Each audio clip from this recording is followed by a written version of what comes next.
Hi everybody. I haven't done a live in a while. I figured I'd see what the algorithm does with these in this new year. They weren't getting shown to a lot of people, so I stopped for a long time, but I have a few minutes, so I thought maybe I would try. You can always ask your questions during these lives. That's what I used to do for a time where you could come and ask anything that you have a question about, like your relationship or anything that therapists work with, because I'm a therapist in private practice. And if this setting isn't where you like to talk about your life, then of course you can always join the secret group. The secret group is the blue subscribe button, and it's lots of fun in there. It's just $4.99 a month. That small paywall keeps out the people that are difficult, that are just gunning for a fight and trolling. And whenever I block them, it says, you have not blocked this person's other accounts, because these people have like multiple trolling accounts with all these cartoon faces and stuff. But yeah, so you can join the secret group if you ever want to interact more. I don't answer individual questions on my blog anymore, or in a blog post usually, but sometimes if you're in the secret group and you ask something interesting, then I'll do a podcast about it. So that's always something that is fun, to interact in a different way on the internet. And we have a lot of great people at my practice, Best Life Behavioral Health. We have therapists and coaches. Therapists can only work in the state that they're licensed in. Some of them are licensed in multiple states. But, other types of providers like coaches or our sexologists, they can work in all states and all countries, and they're great also. If you're not struggling with a mental disorder like anxiety, depression, PTSD, and it's a relationship issue or a personal issue, then a coach is usually great, and if they ever need to refer out, then they would. All right, well, I will link you below to all the things that I usually talk about, like the videos we have, Blow His Mind and Lick It Right and Partner's Guide to Female Pleasure. Those are done by Heather. They're great. We get orders for those every day. And we don't have any groups coming up right now, but we may. We're running 3 groups: the accountability group, the Embracing Sex After 50 group, and another group. What is it? Oh, it's Susanna's Better Breakup group. So those are running right now. They may get offered again. And if you guys ever, want to reach out for therapy or coaching, certainly think of my practice. I also just got on Substack, so that's another place for writing. And I have a lot of followers already. Well, for me, it's a lot. I think like 100. I just went on this week, so that's cool. And so follow me on Substack, follow me on Medium, follow, of course, my blog, drpsychmom.com. That's all my writing. And my podcast is everywhere. It's on Spotify, Apple, the Dr. Psych Mom Show. So a lot of people like that. And I never thought a podcast would really get that many clients, but it seems to be because people really know what your style is. So it's called a parasocial relationship. My friend taught me that term. If you listen to somebody enough, then it's kind of like you feel like you know them, And that's why people come in more even from the podcast than they do from written articles, because they really get a sense of your style. And my style is pretty direct and straightforward, and I tell you what I think pretty quickly, and that works for a lot of people, but it doesn't work for other people, and other people want, to have more of a supportive listening environment, or they want somebody who is, not as direct, and that's fine, so that's why there's loads and loads of options to choose from in the world, and also at my practice. So always reach out if you need somebody, or listen to my podcast. It should be entertaining. That's what I hear, is it's interesting and entertaining, and that's what I go for. And the episodes aren't too long, because I don't know how anybody can listen to a podcast. I definitely do not listen to any. So I try to make them pretty succinct, and to the point. That's, those two things cancel each other out because they're the same word. But anyway, they are about, 13 to 17 minutes, probably around just 15 minutes, I'll say.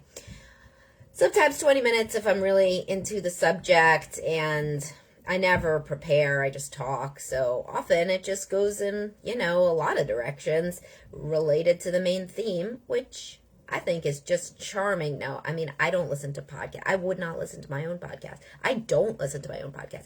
The only podcast I listened to recently was my friend's podcast. So Jen Rowland has Eating Disorder Recovery Chat. She just started it, and you should listen to that. But I listen because she's my friend and because you hear her baby in the background. It's really cute and she's super smart. So listen to that podcast. And also listen to my podcast, because if you're a podcast person, then you're going to like my podcast. But if you're not a podcast person, then follow me on Substack, Medium, etc. The podcast people are probably the only ones that are going to listen to this live, especially since it's been going on for at least 5 minutes. So you have to listen for at least 5 minutes. So yeah, I feel like you're probably a podcast person if you're even hearing me say this, in which case, given that you're a podcast person, you'll probably like my podcast. And I don't have any guests. I had one guest. It was Dad Starting Over. It was like 2 years ago. Speaking of which, I'm going to be doing a live with Dad Starting Over. He invited me to do a live on his page, so that's nice. And somebody asked me about, do I believe everything that Dad Starting Over believes, or, something like that? No. What do people believe all the same things, right? Well, you could be friends with somebody who thinks something different than you. Of course he doesn't think everything I think. We have different perspectives. I'm a female psychologist. He's a male. Addie's a coach. We were both divorced and remarried and parents, so that's a lot in common. We both work with people, for our job. That's a lot in common. But if Dad Starting Over posts something you don't like, don't tell me about it. Go also, that helps him. Go engage on his page, Every time you comment, it's very useful. So that just happened once, but no, maybe it didn't. Maybe it happens a few times that people say to me, oh, if somebody posts something you don't like and you then do you believe everything they write? No. Of course not. We're not the same. We're not a two-headed hydra. And I'm not a two-headed hydra with anybody. I'm my own person. And so is he, and so are we all. So that's my topic that we got to here. There seem to be 8 of you watching, so please send your likes. That really helps me. Speaking of the algorithm, it really helps me when you like and you comment. And if you have any questions, you can ask me right now. If any of the 8 of you have any things you'd like me to address, or possible podcast topics, or you're just interested in psychology and people and relationships and interpersonal issues, now would be your time. If you comment with a question, I'll definitely answer it, or at the very least, I'll refer you to something I've done on it, as I always do. And make sure that you send your likes, because that's what's super important. And I'll wait for another minute, see if anybody can come up with a question that they find interesting. 9 people watching. I wonder what happened. It's 10 o'clock, so that's good. People just got to work and settled in for working, and instead they're looking at me. That's cool. That helps me. I check my kids' grades. They send those every second. Let's see. 9 out of 10. 9 out of 10. That's good. Good job. 10 out of 10. Oh, good. Great. All right. Doesn't seem like anybody has any questions, although there are 10 people watching. So 11 people watching. 12 people watching. Something happens at 10 o'clock. Something happens. Maybe that's when the workday starts for many telecommuters. Oh, that's cute. I got a question. Cool. Lydia says, how do you build intimacy in a marriage? Well, girl, that's a big question, right? I mean, that's a super large question. I have about 10 years of posts and podcasts on that. No, 10 years of posts and 2 years of podcasts on that issue. So get a little more specific. Where's the marriage at? How long are you married? What kind of intimacy are you talking about? Is that your code word for sex, or is it closeness overall? I mean, honestly, if you're asking that question and you've been unhappy for a long time, obviously I've seen couples therapy be super transformative. I wrote a book for people who don't like couples therapy, 52 emails to transform your marriage, in case you want to learn more about each other, and my book takes you through prompts that you could use to email each other or to spark open discussion with each other. A lot of times people just are not connecting anymore emotionally or physically or in any way. They're just ships in the night. And when you have more curiosity about your partner, that builds closeness. You know, when you started dating, you were very interested in everything that they said. They were interested in you. And for people in long-term relationships, that interest just diminishes. Definitely makes sense. It's a novelty effect that recedes. But if you do not try to stay friends and to stay connected at the very least, you know, then you grow apart. And that's particularly true in our society now because people do not stay married for reasons that aren't related to love and children. They used to stay married because they thought that their religion didn't want them to stay, you know, to get divorced, and there was just no real other options. You kind of had to stay together. You don't have to stay together in that same way anymore. So that's why a lot of this, that's why gray divorce is proliferating, right? Because when the kids leave the house, then there doesn't seem to be any reason why people who don't like each other would stay together, which like makes sense. So don't try to get to the point where you don't like each other. Before the kids are older and out of the house, you know, try to stay connected regularly with deeper conversations, couples therapy before you're about to divorce, which is the only time that so many people will do it.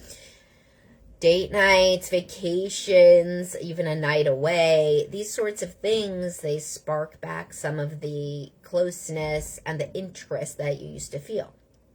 Here, Lydia says, oh, look, I didn't even know that, Lydia, while I was talking. Married over 20 years. So you're exactly who I'm talking about, right? Interested in spending more time together. So talk to him about it, right? Talk to him and say, but don't just say, hey, want to come to Home Depot with me? Which is what a lot of people do. They're really indirect.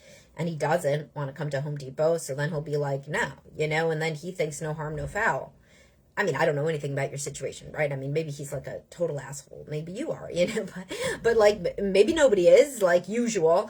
And it's just two people miscommunicating and not being attuned.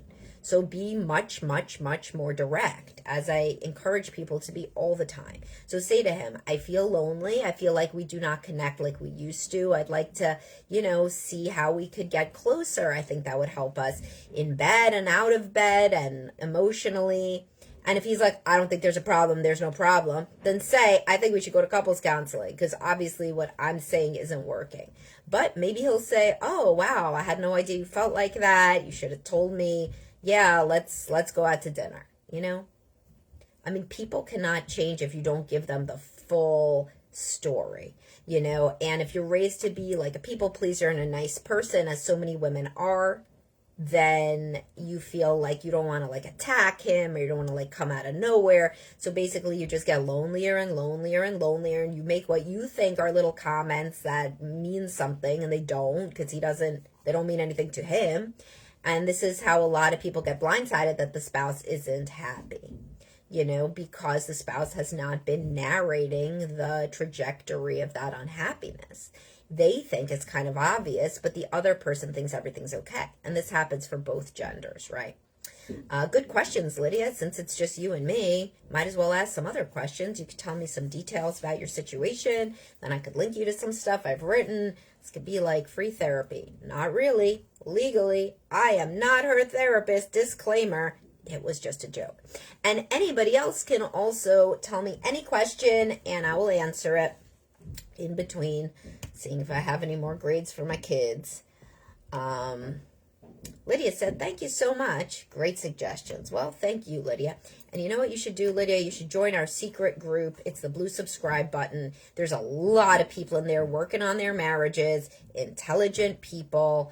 Oh, so, all right. So you see, I told you, give me more details. So he's reluctant about everything is code word. It could mean a few different things. It could mean passive, just a passive person, conflict averse, or it could be depression or anxiety. So I would have to know a lot more. Anxious people are reluctant to go out of their comfort zone, and they get more so the more they avoid, the more the anxiety builds and perpetuates. Depression means he's just sitting on the couch. He has no energy. He doesn't like things anymore. You know, that could be a symptom of depression. So like somebody, this is why couples counseling is so useful, honestly, because you come in and there's like a third party, and the third party can be like, oh, maybe this could be the thing. Maybe this could be the thing. And like the couple has just seen it through their same old lens, right? And that's why a third party is so useful. Like when you go to the doctor, like I went to the dermatologist with my kid for like a rash or something years ago. I thought I researched like everything it could be, and they just looked at it and they were like, no, it's this other thing. I was like, oh, like good thing I came into the doctor, because it wasn't A, B, or C, it was D, and I never heard of D, so how the hell would I know, right? Lydia says he's a total loner. So there's another thing, Lydia, when you're an extrovert married to an introvert, and he has childhood trauma because he's a child of divorce. I'm learning so much about this man. And so basically he may be kind of a depressive kind of guy overall, in the negative-ish kind of guy, has a negative view on relationships from how he grew up. Who knows, Again, I'm not diagnosing anybody. I'm shooting the shit with Lydia here, telling what I think, about this situation. But obviously Lydia should go to couples counseling. That's what I'm saying. And get, somebody who's meeting him. But from what you're describing, sounds like he could be a kind of negative, withdrawn guy. And that could have worked for you earlier on because he was less so. And you were young and you had the kids around. They were little. You kind of did your own thing. You dragged him along sometimes. And he did have more energy and positivity because he was younger. And you guys were in the honeymoon stage like everybody early on. And then he just seems really deep, like my favorite character, Dylan McKay. Another child of divorce from 90210. Remember Dylan, Brenda, and Dylan? Man, did I, what they call now, ship Brenda and Dylan. That means I loved their relationship when I was in 5th grade, 6th grade. Oh man, did I think Dylan was cute, and I was so upset when he left for Kelly. OMG, that was like super upsetting. But point being, like he was this kind of like loner, and like he had these trust issues, and wait, I'll tell you about that, Lydia. About he refuses couples counseling. But anyway, so like he's like this deep, he feels like deep and kind of, negative. But you put the smile on his face, which you very much did in the honeymoon stage. He was high on life. It's like snorting dopamine, like, coke. And so that's what it is. And you were like, oh, this is so great. Like we're yin and yang. We're yin and yang. And I like to party and he doesn't, but that's fine. Because still, when he's 25, he'll go to the fucking party. But now he won't, And so now you're like, oh my God, is this the rest of my life with this person who is kind of negative? And I'm sure you're not perfect, Lydia, because you are a person in the world. And I'm sure that he thinks you could be irritating about a lot of things. But I only know your side. And from your side, this is a common dynamic that I see. And the thing that you want to look up is the annoyingly satisfied husband and the wife who wants more, because that's like exactly your situation. Just Google Dr. Psych Mom annoyingly. Comes up because it's not a real word. I think it's just a word I made up. And you see, Lydia, this is why you should come to the lives when nobody else talks. It's all us. Anyway, so Lydia says, he refuses. We tried couples counseling. He didn't want to continue. Let me just tell you when he didn't want to continue, I bet, when he got challenged in any way, because it was anxiety provoking. And people who are already kind of distrustful of relationships find all relationships kind of not trustworthy. So it's almost like he doesn't even believe the couples counselor will be on his side. So he goes in with a guard up, And when you go into therapy with a guard up, it's very, very hard. It's hard for each person and for the therapist to make any progress. But Lydia, you've been caretaking with this man for a long time. You've been enabling some of this dysfunction, some of these depressive, withdrawn tendencies. And you're a person too, and you want to live the rest of your life differently. Would he be better with you or without you? I think he'd be better with you, if he could get some of his shit together. So that's how you have to think of it. You have to say, I think it would be better for me if I stayed with him. So long term, I think it is, like, even if he has to power through short term some discomfort in couples counseling, I think long term it would be better for him to be with me. Of course, I'm not going to stay if I'm terribly unhappy, but it would be better for him. So in service of that, I am going to push very hard on couples counseling because I know he doesn't want to get divorced and I know he loves me, and maybe I have to go outside my comfort zone and be more direct than I'm used to being and be like, I'm actually very lonely and unhappy and I do want to get back into couples counseling and I want you to promise we're going to try for 6 months. Because, by the way, the majority of change, according to treatment outcome research, happens within the first 6 months of treatment because, like anything, there's momentum and somewhat of a honeymoon stage. Okay, Lydia? So that's what I think. And I think you should definitely join the secret group and post about your situation because there's so many women in a similar situation. So you see, Lydia, that was fun. See, everybody be like Lydia. She asked a question. Now she got all this free advice. Best day she ever had. No, I'm kidding. But I bet it was the best. I bet it was better than she thought it would be 5 minutes ago because she just got all this actionable advice. All right, Joe, and see, Joe says, Lydia, sometimes us depressed husbands are afraid of conflict. And I think that's true, because when you're depressed, you feel a very low bandwidth, and anything that gets you outside your comfort zone is really, really stressful, and it feels aggressive, because everything does. See, Clive also encourages you to come to the secret group. So everybody's waiting for you, Lydia. We are not a cult. Really? No. We're not. We're not. We're really, really not. Okay. Sarah says, my brother died 18 years ago today. I'm so sorry. Does grief ever go away? Grief, it doesn't go away. I heard some quote that now I don't remember it all, so it's completely useless. But it said that grief was like love, that was the main part, but it was smart, it was witty. And it said something about grief being like love. And so if your grief for him doesn't go away, it just means that your love for him isn't going away. It does get easier to deal with over time, but anniversaries are very, very hard. And so if you're in therapy, then you should talk to your therapist, hopefully, about what it brings up for you. Because every time you grow and you learn and you're in a new stage of life, he's not. And so then it causes kind of new grief. Like here I am at like 40. He would have been 35. Like, oh my God, like that kind of thing. And so it's totally normal, Sarah. It's totally normal to be grieving, especially for it to wax and wane when something new happens to you. You wish he could know. Like it's this whole thing. And my heart goes out to you, and I hope that you're in therapy to talk about it, or a support group. There are many grief support groups that people find very useful, many of which are free. V says, is the secret group for women only? It is not. That's like the best part about the secret group. That's what people really get out of the secret group, I hear, is they understand the other perspective, the male or female perspective. And conflict is not allowed in there. Like if anybody's a dick, like I remove the comment because the rules are to be kind and respectful. But people really do get a sense of the other gender's perspective, which is a lot of why people follow my stuff. Because, I do both sides. Like I talk about the male perspective from what I see in practice for 15 years and the female perspective from 15 years in practice. And, I'm going to be 44 in February. So 44 years of being a female and coupled with 15 years in practice. And so, yeah, the TLDR there is join the secret group. And you have to join with, sometimes people try to join as a page, like I'm the Dr. Psych Mom page, but I also have my personal Facebook. You have to join from your personal Facebook, not a page. They don't let pages join secret groups. So just so that it's only $4.99 a month. So, yeah. Any other questions? This seemed to get pretty good, pretty lively in here. It's really just me and Lydia, but then I had Sarah.